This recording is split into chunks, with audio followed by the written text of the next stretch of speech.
আমার মতো আর কে কে আছো যারা চিলি চিকেন বা ড্রাই চিলি চিকেন বানাতে গিয়ে অর্ধেক পকোড়া খেয়ে সাবার করে দাও?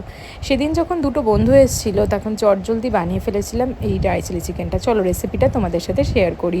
চিকেনটাকে প্রথমে আদা, রসুন, কাঁচা লঙ্কা, নুন, গোলমরিচ আর কর্নফ্লাওয়ার দিয়ে আর একটা ডিম দিয়ে ভালো করে ম্যারিনেট করে রেখে দিয়েছিলাম।